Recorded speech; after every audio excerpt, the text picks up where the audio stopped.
Friday afternoon, folks, downtown Honolulu. Ted Ralston here hosting our show Where the Drone Leads on Think Tech Hawaii, 8th floor, overlooking gorgeous downtown Honolulu, as you can see from the background picture here. And we have as our guest today on this show, Where the Drone Leads, we have Mr. Bruce Parks, who happens to be in Silicon Valley right now. Bruce, are you there? I am here, Ted. That's good. Glad to hear from you. Okay, now your picture on Skype doesn't seem to move much. You can apparently talk without moving your lips. Is that how it works?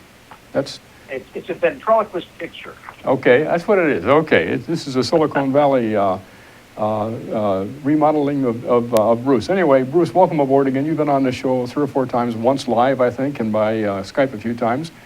And it's always wonderful, Ted. It's a great show. You can, and by the way, anybody out there who wants to buy it, all you got to do is buy out my contract, and it's your show. So anyway, George Purdy probably won't be joining us. He was going to be available just as the show began, and that looks like that's not going to work. So Bruce is over to you and I. But we actually are in a new format here in the show. We're a half-hour format, so 2 14-minute segments.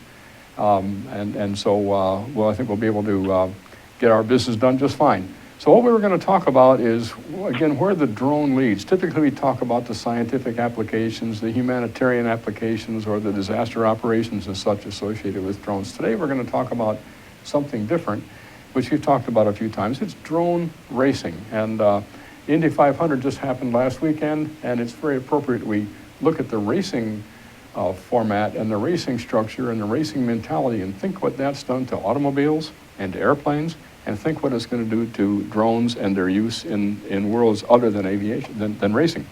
So the rules of the game here on the show haven't changed, even though we have the short format, no monologues, but since I've got one going, I'll do one. Just wanted to point out to our viewers here the difference between what a racing drone looks like and a non-racing drone. This one here, which has been on this show a few times, I don't know if it's showing up. Okay, there we go.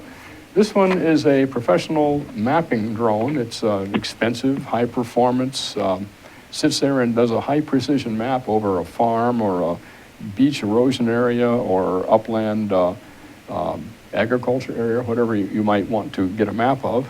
But it's designed like an airplane with very high performance and everything done very tight margins. This guy over here and this pair of goggles go together. This is a racing drone. Quite different in configuration. This happens to be a quad rotor, but these are made so they can hit the wall and fold up and break, and not actually fold up without breaking, put them back together again, go fly. Very small propellers to turn at high RPM. High RPM gives you rapid acceleration and deceleration, so you can get the forces generated by the props to react very quickly, so you have very precise maneuvering, very high performance margins. Something like this with a battery on it can tolerate the winds we have out here in Hawaii without any problem. And interestingly enough, it's flown by somebody wearing a pair of goggles like this. I won't put them on, but basically the imagery fed down from the UAV or the drone shows up on the goggles. And in some cases, the goggles even have motion sensors in them, so your head motion as you're watching this thing fly can be translated back to the UAV and either fly it or operate the camera from your head motion. So we're really moving into an interesting area of the new ways of operation, new ways of cognition, new ways of getting information down and then making a system work to our benefit. And anyway, but the racing people are doing that. They're pushing this frontier in a big way. And Bruce, it's really a testimony to you guys in Silicon Valley who've been doing that. So let's talk a little bit about the racing format here in Hawaii as it's coming together. I think we're starting this month to do the selection of our Hawaii competitors in the international drone competition coming up here in October. Well, that should be quite an exciting event, Ted, and I'm certainly looking forward to participating in it. But the truth of the matter is, it's the drone racing is really, as you're well aware, I mean, it's all over the world, and it's a very, once you see it, once you put on a pair of those FPV goggles, or forward position view cameras on the racing drones, it's really exciting. I know we were out there with you last September out in the Kualoa Valley, racing up and down the fingers of those volcanoes, those lava flows. It was very exciting. Once people see it, it's very, very addictive. That's right. You got to see it to believe it, and then once you see it and believe it, you can start thinking how it might apply to other aspects. That's the part that intrigues me. No different than the Indy 500. Indy 500 is done to promote speed and fuel economy and such to get that 500 miles done as fast as you can. But the technology that makes that all possible then translates into our automobiles, and it becomes something useful to us for the duration of our lives. Same thing here, Bruce. I think that we're going to see a great technology transfer from the world of drone racing, as we'll talk about and how we're going to be operating that here in Hawaii, into the world of search and rescue, into the world of agricultural work, into the world of invasive species control and such. Have you seen that thought process going on anywhere else? That translation from racing into other uses of drones? Well, I mean, no, not. You know, the thing about the racing, Ted, is that it really serves as a proving ground. You know, you learn very quickly what does and doesn't work, what motors work. You just learn a lot about flying that you don't and can't learn any other way. You know, the more frequently you crash, the more you learn. And you know, it's an exciting sport. It's an innovative sport. It's something that really the racing itself broadens the envelope of what people are capable of doing, and from that, you know, it tees off into so many different arenas. So not unlike automobiles, you know, you crash an automobile, but you learn something about safety. When you're racing these drones, you're learning something about safety and what flies, what doesn't. There's a lot of things that go on with these drones that are it's a proving ground, really. And that's right. And in the concept of the proving ground in racing, you can't, if you're a racer, you can't afford to have something that doesn't work very well. So if you have a situation that's got a pattern problem of some kind, you're going to fix it. You're going to fix it by a piece of technology. You're going to fix it by some software, maybe an operational change. You're going to do something to remove that defect from your operation in order to operate as a racer. Yeah, or a new pilot. Well, that's a possibility. Well, how about non-pilots? How about autonomous operations in the racing environment? That's something that is intriguing to me as a technical guy. So the first time I think the public here in Hawaii is going to get a chance to see that in a big way may even be this month over on Lanai. Is that correct? I guess it can be out there on the line. I haven't talked to George. It's unfortunate he couldn't make the program. So I can't answer that question. Okay. I do believe we have the Hawaii pilot selections and such for the October World Championships here. The Hawaii crew will be selected this month, and I believe the flying is either on Maui or Lanai, and we're going to need George to help us with that. So let's then switch gears and talk about the October event out in Kualoa. Tell us a little bit about that, Bruce. Well, you know, that's going to be a very, very exciting event, Ted. You know, we don't know. I think we've got people now, teams from, if I'm not mistaken, Ted, I think something like 40 countries at this point. I don't know how many teams, but boy, you're going to see some really exciting racing, and certainly, you know, racing out there in Kualoa Valley, whether they're racing the small 250s or the larger aircraft, or even the flying wings, it's going to be very, very exciting, and it's going to be something that people around the world will be able to participate in, and we'll be able to broadcast this thing live. So be able to broadcast some of the images right from the aircraft, as far as I know at this time.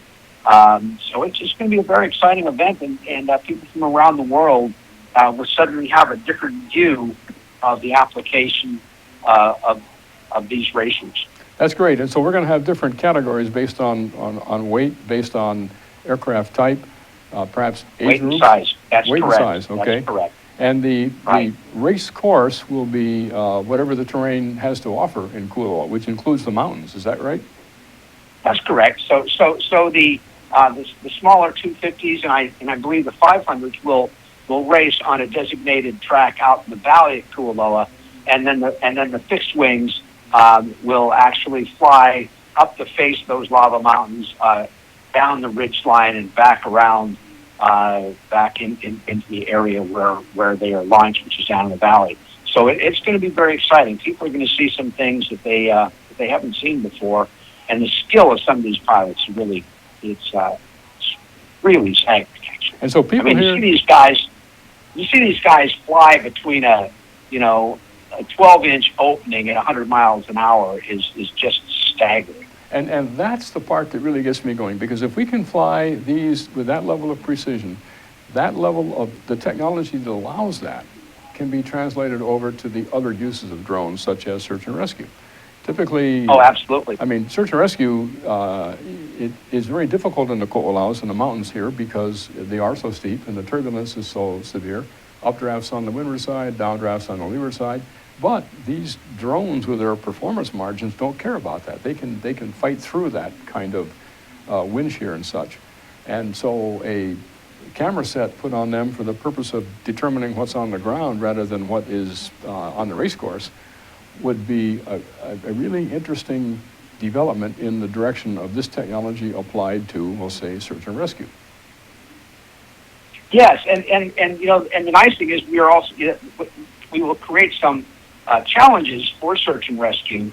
I don't know what those are at the moment, but that also will be a really exciting event. So people around the world are going to be able to see this because you're going to be televising the imagery from the actual racing drones and from the site itself. How about people on the island who want to come out there and meet the people, interact with them? Oh yeah, it's open to the public, Ted. I mean, anybody is welcome. I would certainly encourage anybody on the island to come out and look at it, because their eyes will be open to a completely different world. And if they have the opportunity out there to put on a set of FPV goggles, they will be stunned. And that's another thing, Bruce, that I think coming out of this racing business is going to be very useful once again in other uses of UAS. We had that experience with the fire department out here, just to editorialize. Took this pair of goggles and had a regular UAV, a quadrotor, flying around doing some demonstration work. As it turns out, if we could equip the people in the fire line with a pair of goggles like this, they don't actually have to operate the UAV. They can be told just every minute or so, put the goggles on and see what the picture looks like, or give them a phone call on a cell phone and tee them up to go put the goggles on and see the picture. So the operator can be remote, can be not on the fire line, positioning the drone in the right place, and the people in the front, for that 30 seconds when they need the view, they just put the goggles on. And so... Yeah. Yes, that's right, Ted. That's absolutely correct. So this is exciting to me. And we need to figure out how, are people going to, is there going to be a gate? You're going to have to buy a ticket, or is there going to be bleachers set up? Or how are we going to have the people have that access, Bruce, to what's going on? You know what, Ted? I can't answer that for you at this point. Okay. I just can't. I don't know what the Okay. what the requirements are going to be. Okay, well, we'll talk about the rest of this and how it's going to happen, what kind of educational component and such is going to be associated with this racing when we get back from our first break here. You're watching Think Tech Hawaii, citizen journalism from Hawaii, finding the intersection of our sense of place and our place in the world, right here at home. Great content for Hawaii from Think Tech. Aloha, everybody. My name is Mark Shklov. And I am the host of a program called Law Across the Sea. And the goal of our program is to show people in Hawaii a little bit about international law and how it touches our shores, especially with guests who have gone beyond the reef and practiced or done international law in other countries and brought it back to Hawaii, and to show its significance to our people and our economy. So I hope you'll join me Mondays, 11 a.m., every other Monday, 11 a.m. on Think Tech Hawaii. Thank you very much. We are back live, folks. The first edition of the altered configuration of our show, Where the Drone Leads. 2 segments, not the 45 minutes and 3 seconds we've had before. Ted Ralston here in Honolulu and Bruce Parks in Silicone Valley. And I think we still don't have George Purdy, our trusted partner on Lanai. That sounds like a meeting he was attending may have ended up going longer than he thought. Anyway, we're talking with Bruce in Silicone Valley about the drone racing series, global drone racing series that will be hitting the ground here on Oahu in September, and talking about the access that people on the island can have to interact with the people who are basically Silicon Valley types, but drawn from equivalent levels of understanding and technology from around the world. This is such an exciting thing, Bruce, putting this kind of technology out in front of people.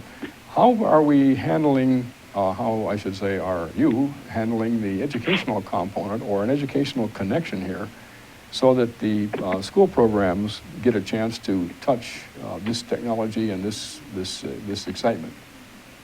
Well, we're working with several different vendors on that to create a, we call it at the moment, a drone camp, Ted. And oh, by the way, just a slight correction. The event will be held out at Kualoa Ranch from the 17th of October through the 23rd or 4th, whatever that Thursday or Friday is. Okay, so 17 through 23 or 24 October. Right. 10 days or something like that. Right. Okay, and there'll be educational opportunities on site? Yes, we're going to have an educational camp where we can teach young people how to design, build, and fly these aircraft. And I'm looking forward to it. It's going to be really exciting. There's no doubt about that. We're still lining up our sponsors for that event. But it's going to be very, very interesting for folks, and give young people that are actually probably at different ages the opportunity to build an aircraft and see what it does and put it in the air and fly it. So it's going to be a great experience. And this also leads to something else that the state of Hawaii is very interested in, and that's the issue of tourism. I mean, obviously, when these 40 countries produce their top pilots and bring them in here for this competition, they're going to bring with them supporting people and such. So this is a significant heads and beds event, which is how people measure the success of tourism. And there's no reason that, especially in the environment we have here in islands like Lanai that have an opportunity for a lot of open area, this could turn into a periodic shot in the arm in terms of additional forms of tourism. Have you thought about that? Oh, sure. I mean, look, Hawaii is so centrally located for so many countries around the world, and the truth of the matter is that this is being developed into an international sport. So we have pilots from all over the world. 40 different countries at this point is my latest recollection. So it's going to be, yes, it's a worldwide event. Certainly, in many arenas, Hawaii does very well as the center of that. So what we'd have to do to capitalize on this in the tourism orientation is we don't want to have this happening downtown Waikiki and everybody flying their drones all over the hotels and the ocean down there. That's not the issue. Right. The issue is in some Right. protected sites that are in a valley, such as Kualoa, or on Lanai, such as the flats in the middle of the island. In other areas where there's large areas where there's not a lot of population, not a lot of property, but are very attractive and vertical topography and such that become racing challenges. Perfect places to set up a drone racing functionality of some kind with a school. Oh yeah. There's no question about that. I mean, that Kualoa Valley, it's just stunning. I mean, it really is. And for people who don't know, I mean, that's where Jurassic Park was filmed, or at least a good part of it has been filmed there. And it is breathtaking. And seeing those giant lava mountains come straight up off of a plane 2,000 feet, and the ability to fly up the face of them and then down them and across them, it's really something to see, and something that I think generates a lot of excitement. So there could be a significant aspect that turns into a durable business here associated with tourism-based development of this functionality. There's another piece that... go ahead. Well, I was going to say, I don't think there's any question about that, Ted. I mean, my goodness, if people can turn badminton into an Olympic sport, I got to tell you, flying a drone is a heck of a lot more exciting than that. Uh-huh. Or what's that one that they, where they in the Winter Olympics, you put this pot-looking thing on the ice and kind of hustle it along with a stick? Curling. Same Curling, idea there. yes, that's right. Okay. Right, yeah, Okay. exactly. Great. So you have a. Oh yes, I could absolutely see at some future date drone competitions being part of the Olympics, because you have to be pretty skilled to fly those things. And, that's one thing I've been impressed by. I've had a chance through you of meeting some of the folks who came here last year from Denmark and Australia and France and Spain, the tops of their drone racing organizations. And these people are not at the entry level into this business. They are motivated, they're skilled. Oh, yeah. And they stay up all night fixing what went wrong today so you have a better result tomorrow. And here we have competitors who are maybe manufacturers in business working together at the table in order to go out and compete against each other the next day. So it was really... Well, you know, Ted, just like NASCAR is for the automotive industry, it really serves as a proving ground for technology. And that's what people really need to understand, is that not only is this thing as a sport, but it is a way to rapidly iterate and create and alter an aircraft in order to be more competitive. And boy, I'll tell you, you can learn more in a day flying these things in a race than you might learn in a year flying it out in an open field. Well, and I keep wanting to put on the racing business a responsibility to help with help and assist with the FAA's task of integrating drones or UAS into the national airspace. And some of the aspects that are present already in the drone racing, such as beyond line of sight. I mean, the guy's got goggles on. He's not actually seeing the real vehicle. He's looking at an image on the screen. Beyond line of sight, that really qualifies as beyond line of sight. And of course, oh yeah, no question. If you're in the woods somewhere running around through the trees, that's also beyond line of sight in a way. So one of the major desires of the FAA, and the reason they've got these 6 state test sites up, one of which includes Hawaii, is to develop exactly that functionality, beyond line of sight operation, nighttime operation. Right. How about racing at night? Yes. And then the issues of training that are specific to UAS or drones that aren't necessarily just a lateral handoff from manned aviation training. All 3 of the major themes that the FAA has in mind are present here in one form or other in the racing drones. And so I won't let up on trying to find a way to tie those together and transition the technology from what is being done here by the drone racers into the world of normal drone or UAS operations. And so Well, go ahead. Yeah, I don't think there's any question that goal is going to be attained, Ted. It is not a matter of if; it's a question of when. I think the FAA is really doing their part at this point to try to move this forward, but it's a cumbersome process. A lot of interests, varied interests, and varying sizes of aircraft, varying rules according to the national airspace. So where can you fly, where you can't fly? There's a lot of work that has to be done and is being done to integrate this technology into the national airspace. But fortunately for the racers, we don't have to be concerned with that. We're flying generally, less than 50 feet off the ground. If you're flying higher than that, you're going to lose the race.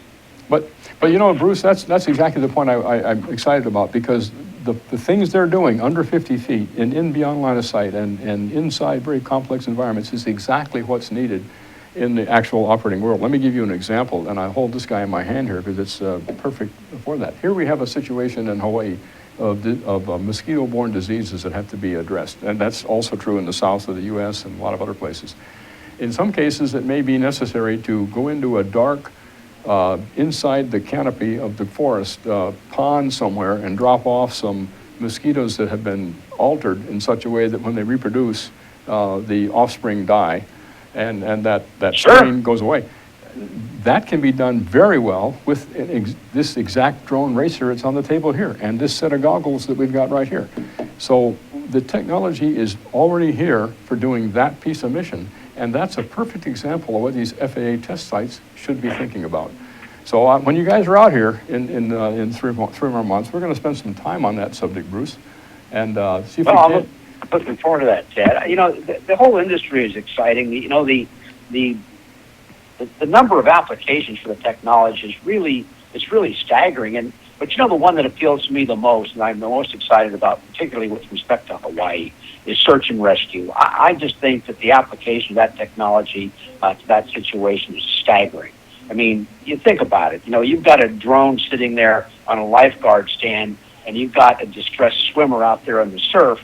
Well, that drone can take off and drop a rescue device of some sort within seconds. You know, it might take you, 2, 3, 4, 5 minutes to get out there as a swimmer or as a lifeguard in a boat or whatever it may be. But these guys, a drone could do that in a heartbeat. And I'm excited. We'll be excited to see the search and rescue contest that we will develop and iterate there in Hawaii. You know what we'll do? I was talking to one of the guys on my outrigger canoe crew, and he's actually a lifeguard, retired from that service, and we're going to get him on the show and talk about that very subject, how this kind of technology can apply in the ocean safety arena. And Sure. I think it's a great opportunity, and Bruce, really hats off to you and the guys who have pushed in this direction. This drone racing business is really the first special design in the drone game. Everything else has been inherited from RC airplanes, radio-controlled model airplanes. This is actually special design for this purpose, and it's the precision of the manufacturer and the superiority of the design is evident here, and it's just a whole different game. And I guess people are going to have to come out to Kualoa and see it for themselves, and that'll be in October of this year. And we'll have another couple of sessions, Bruce, before that happens to keep people updated on what's going on. And well, I'm certainly looking forward to being there, Ted. Oh, we are too, Bruce. Get you back out here to Hawaii. And so anyway, with the new format of our show, we're actually running into the end of the show. We have, as I mentioned, half an hour on this show as opposed to the old 45 minutes. So, Bruce, I want to thank you for coming on from faraway Silicon Valley, where we would think the communications would be good enough to support Skype. I guess we have to work on that a little bit. So if you can talk to some of your Silicon Valley friends, we'll see if we can improve that Skype pipe. And at that point, Bruce, we'll see you again at some other time. We'll get George on the line. And folks, we'll see you next Friday.